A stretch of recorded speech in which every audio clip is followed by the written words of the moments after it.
দাবি? দাবি এক,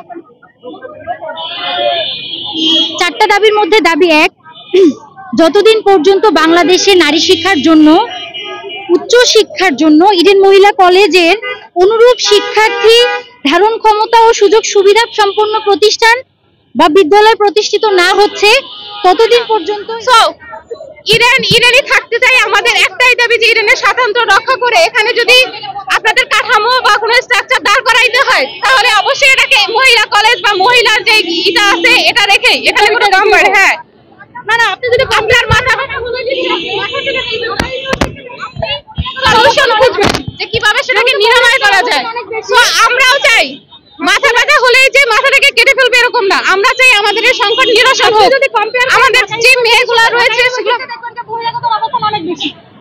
যখন এটা কেন্দ্রীয় ইউনিভার্সিটি করা হবে তখন দেখবেন কি যে এটা যদি সায়েন্স ফ্যাকাল্টি করা হবে সব ভেঙে ফেলবে, ইডেনের অস্তিত্বই থাকবে না কোনো। তখন এখানে বহিরাগতের অবস্থান বেড়ে যাবে।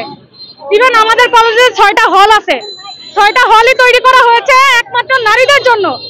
ছেলেদের ওয়াশরুম আলাদা, নারীদের ওয়াশরুম মূলত আলাদা হয়। এই 6টা হলের কি হবে? ইভেন এখানে যে অনেক নারী আছে পর্দা মেনটেন করে, অনেক ফ্যামিলি দেখবেন পাবলিক ইউনিভার্সিটিতে চান্স পাওয়ার পরও তারা দেখবেন যে পাবলিকে ভর্তি করায় না তাদের মেয়েদের, বিকজ তারা পর্দা মেনটেন করে, এই জন্য এসে ইডেনে ভর্তি করে। তো আমি বলতে চাচ্ছি যে ইডেন, আমি বিশ্ববিদ্যালয় হচ্ছে এটা নিয়ে আমার কোনো সমস্যা নেই, কিন্তু ইডেনের জায়গায় থাকুক, ইডেনের অস্তিত্ব যেন নষ্ট না হোক, এতটুকুই আমি বলতে চাচ্ছি। হ্যাঁ, কম্বাইন যেন না হয়, বহিরাগতের অবস্থান যেন না হয়। যেহেতু এটা সায়েন্স ফ্যাকাল্টি করা হবে যতটুকু আমি জানি, যেহেতু এটা সায়েন্সের বাচ্চারা এখানে পড়তে পারবে। যাই হোক, আমি যেহেতু ঢাবির অধিভুক্ত এখনো 3rd ইয়ারে, তো আমাদের নেক্সট জেনারেশন যারা আসবে তারা পরিচয় দেবে কেন্দ্রীয় ইউনিভার্সিটি। বাট আমি তো 15 বছর পরে আমি আমার ক্যাম্পাস আমি পাবো না।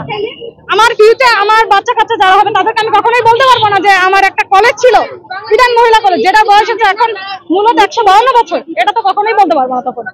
তখন তো ইডেনের কোনো অস্তিত্বই থাকবে না। দেওয়া হয়েছিল, এরপর সুস্পষ্ট কোনো বার্তা আসেনি, এটা নিয়ে আমরা সন্দিহান।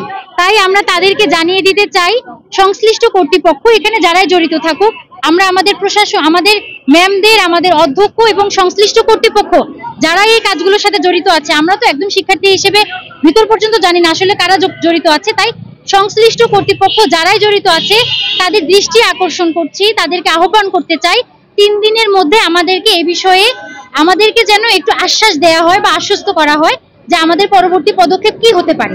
যদি 3 দিনের মধ্যে আশ্বস্ত না করা হয় তাহলে আমরা ইনশাল্লাহ 3 দিন বা 4-5 দিন পর আমাদের শিক্ষার্থীবৃন্দদের সাথে কথা বলে আমরা এরপর কঠোর কর্মসূচি গ্রহণ করবো ইনশাল্লাহ।